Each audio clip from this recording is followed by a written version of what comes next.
All right, Andy, so let's just talk quickly about, the Premier League this year. Of course, the whole chatter is that this year or this season it's just more open than ever. We see some of the usual suspects like Manchester United. You don't have to smile about that one, having struggles. The likes of Leicester going, quite well this season. So is that a good thing, for the Premier League, you think? Yeah, I think so. I think for a number of years now it's been anyone can beat anyone, but there's maybe not been that consistency from some of the teams, but I think this season will be probably the most competitive in a long time. Like you said, you've got people like Leicester and things like that. They've got West Ham have got off to a really good start, so it's whether they can keep the pace and put the pressure on the top six as such, and see if one of them can break into it. So it'll be an interesting season, but we're just focused on trying to do what we want to do. And I'm sure that is definitely winning the title, but even though the rest of them, they say it's more of a battle for top four for the rest, and then the title is between you and Manchester City. I know it's early doors and whatnot, but some say that it's already looking like a two-horse race. Is that how you see it? Do you think that helps or harms the Premier League if it is? No, I don't think it's a two-horse race. I think the teams have started differently this season, but it's a long season. Nothing is won in September, and it'll be who knows who will be up there. Tottenham are just kind of getting going. Arsenal, Man United have obviously had their struggles, but they will get going. Chelsea and teams like that. So for me, I don't think it's a two-horse race, but what I would say is, I think if you finish above Man City, then you've got a hell of a chance of winning the Premier League, and that has to be our aim, because Man City are a fantastic team, and I believe if you beat them in the season, then I think you will be crowned champion. So that has to be our aim. We're top just now, but it's only 6 games in. We've probably not even glanced at the table just now, because it can change in one game at the start of the season. You only really look at the table after Christmas when it all kind of starts to open up. You've not looked at it at all. I know like the 5 points, and everyone's making a huge emphasis on 5 points, especially considering how you basically had an amazing run last season, and still, of course, City just had the edge there. So, but now people are saying 5 points is actually quite big because the margin of error is just so small. Does that play on your mind even a little bit?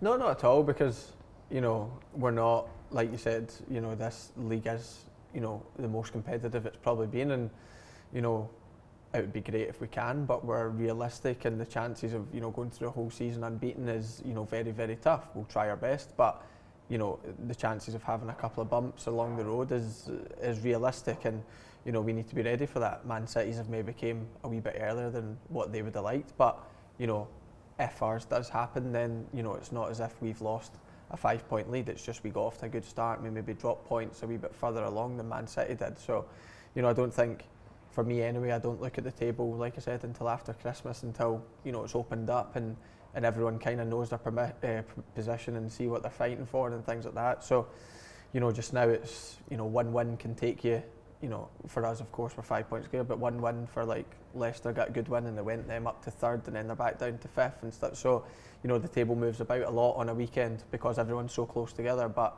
when December comes, that's a wee bit more unlikely because everyone's separated a wee bit. And just talking about Man City as well, because we know that, for how long now the main rival has been Manchester United, and behind every great team, which Liverpool has right now, is a great rival, and that's really been City right now. Is this rivalry something that you relish? Does it always just force you to go out there and want to be perfect?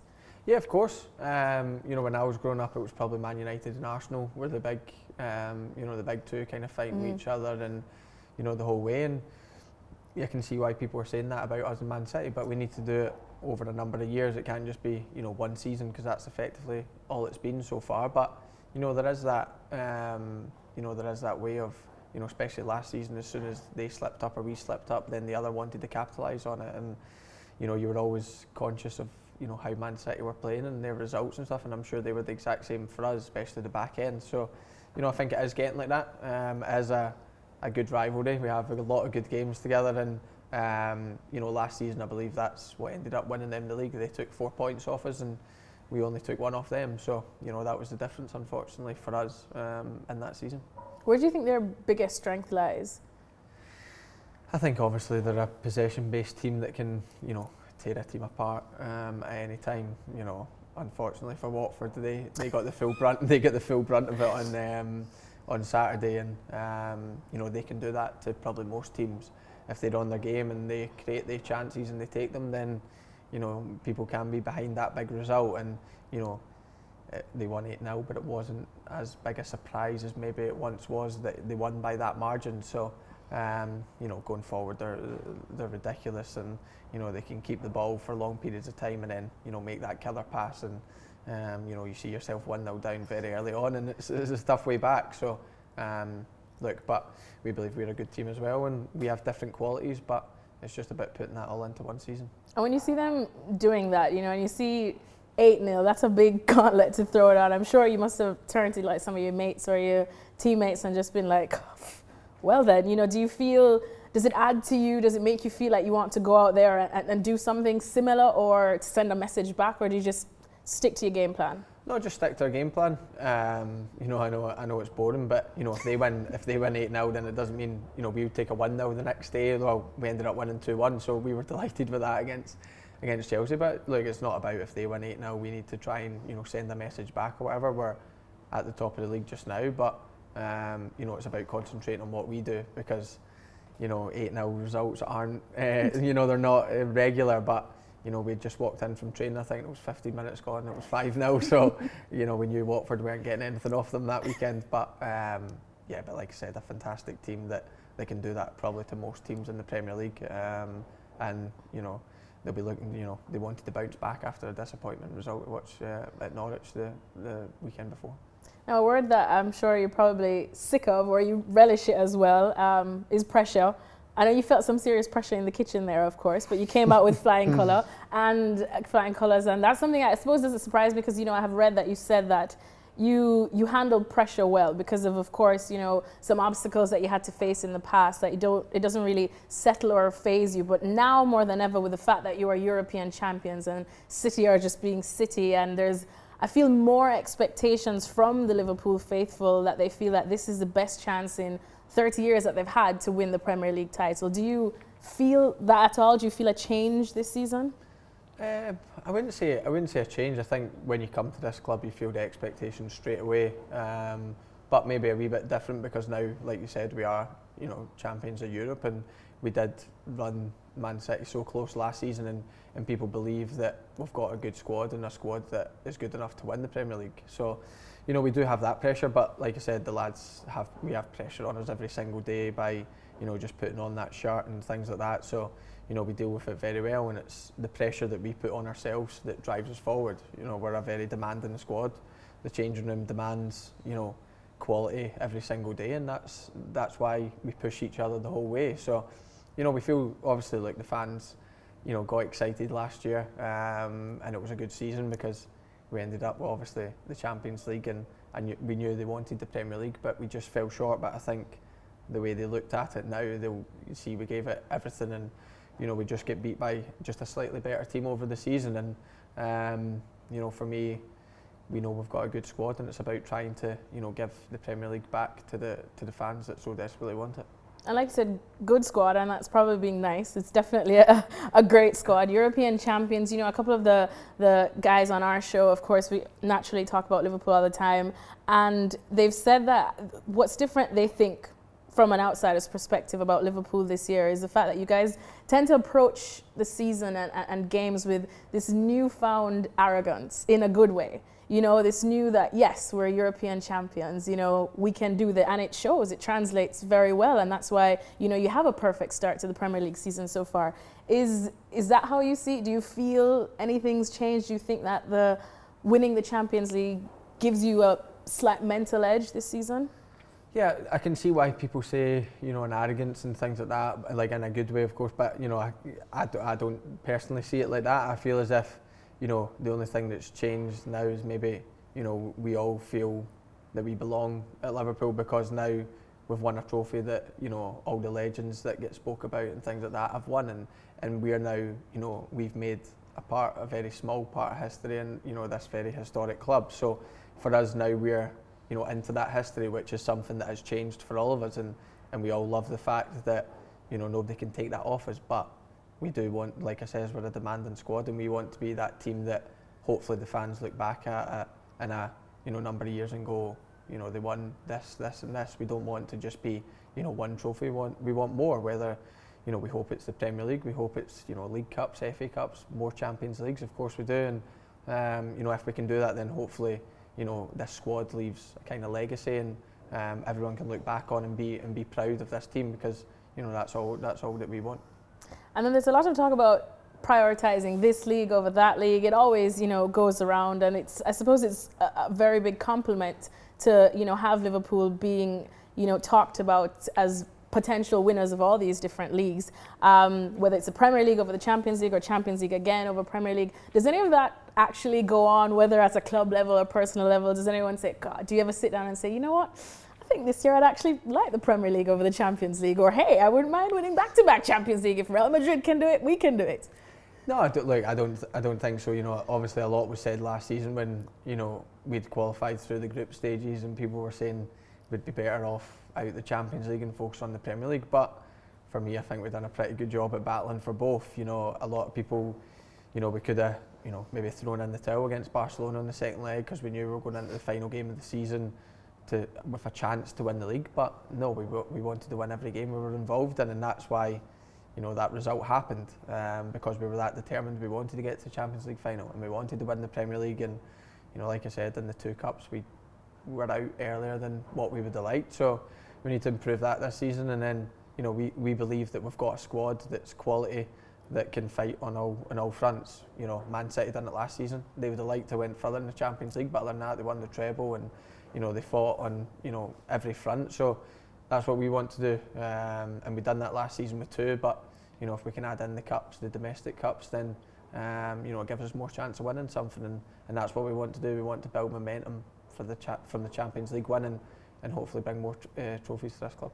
Well, speaking of that, Barcelona tie, which was of course absolutely amazing. I know you wrote about it, brilliant writing by the way, I must say, right before the finals, so right before you even actually lifted the Champions League title, and you said that if there's any reason why we win this or win the Champions League final, you wanted people to know that it wasn't a fairy tale, it wasn't the romantic thing, it was just much like your career, it was just down to hard work, and you don't want people to underestimate that. So is that the culture around Liverpool now? What's it like?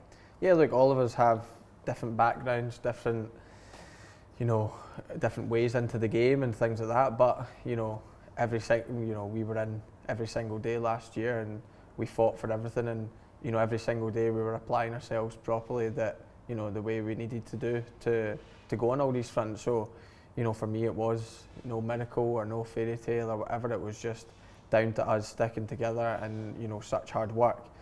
The Barcelona game was incredible. It was, that night was so special because you're up against Lionel Messi, and exactly. Nobody even knew he was on the pitch after a while. I believe that nobody believed that we could do that, apart from, strangely enough, everyone inside that stadium. When we came out for the warm-up, it just felt as if something special was going to happen that night. And it's easy to say that now that we got the result, but it did genuinely feel like that. When Divock scored the first goal, the whole place erupted, and the whole place was like, we're going to do this. And we never took an eye off that. We believed that we would be able to get the goals that we needed. It was just to, like you said, keep Messi and Cole out the other end, which was easier said than done. Yeah, of course, yeah. But we managed that, and we rode our luck at times. They had the chances, and it could have been different. But that night was incredible, and to do that when the pressure was so high in the Premier League and all the games were building up, and not into the bargain that we lost Firmino and Mo going into that game, and then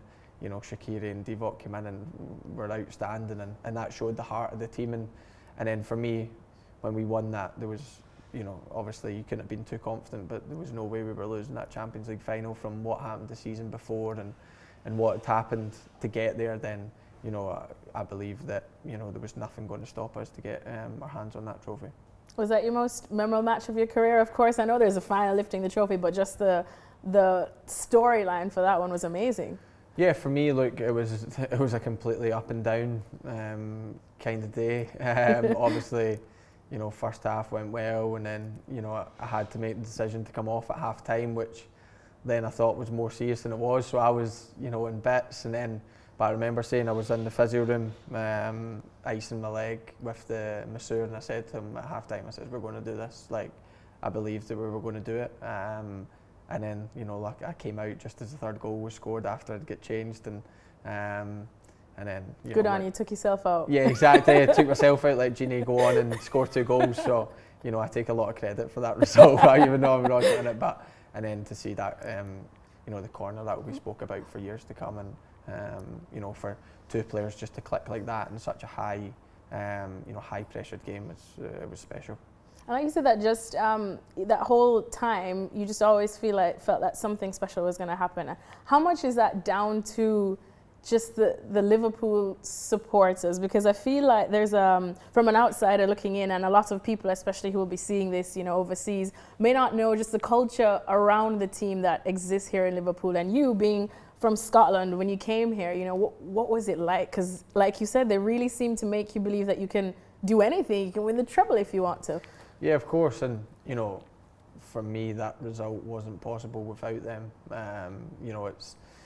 It's maybe ifs and buts, but for me, the atmosphere they created and what they created inside that stadium, I believe it, shook a couple of very, world-class players. And, Barcelona made mistakes that I've never really, seen them make. And I believe that was down to the atmosphere created in that stadium. So, and you're right, when you come here, how I always know how big Liverpool was, but when you come here, you're right, you do feel as if, we can achieve anything, we can do anything, and I think that's the attitude we took. No, if we'd went and got beat, 2-0 that night trying to win the game, I don't think anyone would have, said anything, because we tried, but we didn't even think about that. We just thought we're going to get to this final. I know it's going to be hard, and not many people have gave us a chance, but there's nothing going to stop us in our way, and if we do fall short, then at least we know we've gave it everything. And how much of that belief as well is just down to Jurgen? Because I feel like he is, you smile, and he's got a great smile, and I feel like he's the cool uncle that everybody didn't know they wanted, but everyone needs. Like, he must be cool. What's it like, just working with him? Yeah, it's amazing.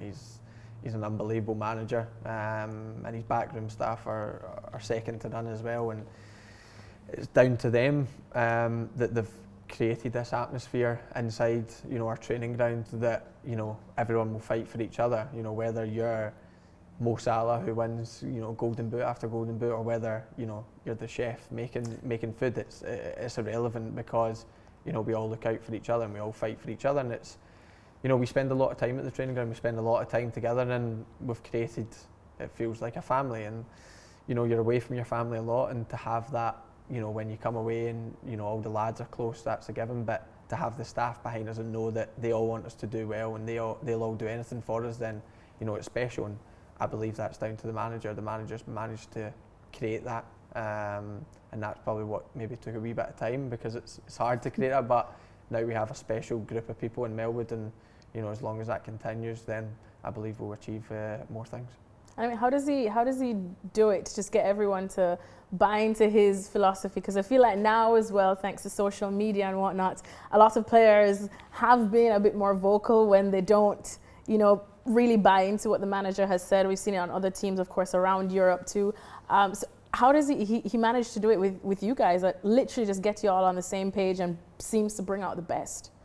I think we're very lucky that nobody in the training ground has any egos. Whether whoever you are, it doesn't matter.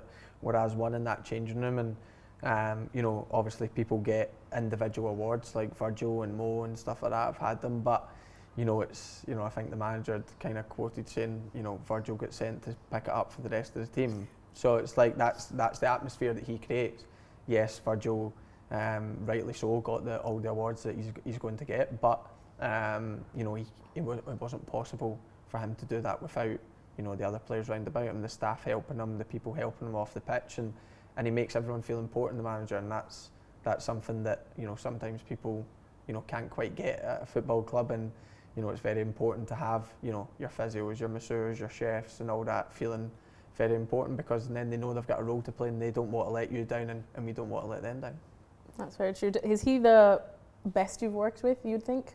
Oh yeah, like without a shadow of a doubt. I've been very lucky to have good managers in different ways. Steve Bruce at Hull was really big for me in terms of he was also similar in terms of you'd run through a brick wall for him, but he was good for my development. And obviously I had Marco Silva, who's now at Everton at Hull, and he allowed me to learn the kind of maybe a foreign perspective of how to play, which I hadn't had. I'd only had British managers up until that point, so it was good to get that perspective before I'd went to Liverpool, because I believe that helped me massively to understand the manager's way of playing more if I didn't have Marco before at Hull. And he's a fantastic manager, and he done a lot for me in the 6 months I worked with him. That's true indeed. Well, I have to ask, especially after yesterday, why are you guys so good at set pieces? Is it honestly, is it something that Jurgen makes you work extra hard at, or is it just something that you've kind of worked on as your not so secret but kind of secret weapon? Why are you so good at it? We work a lot in set pieces. The assistant managers take them, and they take them very thoroughly. Clearly. And we do it. We do them every single game, and we try and find small weaknesses in other teams' setups and stuff like that. And we also try and work to our strengths. But also, credit has to go to the players as well, because on the pitch we make our decisions. Like Trent's goal was just purely Hendo, Mo and Trent having a conversation and thinking this is the best way we're going to score. That wasn't planned. That was just three lads with a footballing brain coming up with something that could work. We've worked on Trent rolling it and me crossing it a wee bit, and luckily that was the first chance we kind of got to, and to get the assist. I think the manager's been pushing me down that route, so I'm sure he was delighted with it. But we do work on certain ones, but also sometimes we see stuff in the games where people can run free and stuff. I think Cardiff away was a perfect one last season where Gini came free and Trent hit the ball along the ground, and that was from Hendo. Hendo's always it was Hendo again, and Hendo had seen there was a gap for that, so maybe Hendo will be a good manager when he's older as well. But look, it's all about us learning from games, and also the coaches behind us, obviously they do all the analysts, and they're good at picking up stuff. And you're still so young, of course. Sometimes we forget because you're so mature, especially out there on the pitch, which is a good thing. Any players that you always modeled yourself after, or anyone now that you particularly enjoy watching as well? When I was growing up, and then I kind of fell back into the full-back role, I started, I think, watching Philip Lahm a lot more. He was at his top of his game then, and obviously doing for Germany and Bayern Munich and stuff like that. So, I used to really enjoy watching him. I used to enjoy watching Ashley Cole as well. I think he was, probably the best, left back or full back in the Premier League era. So, to not base yourself on him, but to even look at him and pick up a couple of things or whatever, like watching it on the telly was, when you were younger, was probably big. Now, look, I enjoy watching all, Jordi Alba and people like that. They're all fantastic players and fantastic fullbacks, and the right backs are interesting because I enjoy coming up against them, and we always have good tussles, like me and Kyle Walker and stuff like that. And it's Aspilicueta yesterday. It's that respect, but you also enjoy coming up against each other and try and get the better of them. And I think the fullback role over the last 10 years has changed drastically. That now, they're a big part of the game, and maybe back in the day it was more, you stay back as a forward and just defend and let the attackers do it. But now, especially the way football's gone, it's fullbacks are a lot more involved going forward and defending now. And just before we, of course, wrap up, of course, from doing different gigs on the side, like you said, sometimes even landscaping, to then getting the opportunity to go do your fitness test, where you said you went on your knees and puked all over the hollowed ground of Melwood, to where you are now, as Champions League champion and looking at one of the top teams, not just in England, but in Europe. How would you describe this feeling that you're going through now, this experience? Yeah, it's incredible. I'm not one really to look back. I think I'll leave that to when I retire, and I will have a lot of good memories and and things like that, I'm always one to kind of look forward and think what's next. Maybe, you know, I'm a bit greedy like that, but that's the way I've always worked. But, you know, to think, you know, like you said, the first day in Melwood when I was sick, it wasn't one of my greatest achievements. It shows how much work you put in, though. That's yeah, do you know what? It was actually quite early on in the test, so I can't even claim that. Danny Ings, I was running with Danny Ings, and I think he was looking at me saying, "Who is this guy?" And you know, it was just a stressful couple of days. I hadn't really eaten, so maybe the test came at the wrong time. But you know, to now, like you said, champions of Europe, and you know, hopefully we can add a couple more trophies. But like I said, I'm you know, a wee bit greedy like that. I like to move forward, and you know, the Champions League for me is in the past, and it's something that will always live with me and something I can always look back on. But now I want more trophies. Does Liverpool feel like the forever home for you? I hope so. That's up to the owners, I suppose, and I suppose it's up to me of how well you know, I can play and how well I can perform. But you know, I'm more than happy retire here because, you know, first and foremost, my family are very settled here, which is very important. And you know, I love coming into work every day, and to find that place is special. And I hope to be here for many years to come. And you know, if I retire here, then perfect. But I know how hard it is to play at the top level for that long, and I hope I can do it. And you know, I'm looking after my body in the best possible shape. But you know, you never know when you maybe go over the hill after 30s, then what can happen. And you know, at big clubs like this, you can get replaced very easily. But you know, if I can keep performing the way I do, then you know, hopefully I can end my career here one day. Thanks so much for watching ESPN on YouTube. And for more sports highlights and analysis, be sure to download the ESPN app. And for premium content and live streaming, subscribe to ESPN Plus.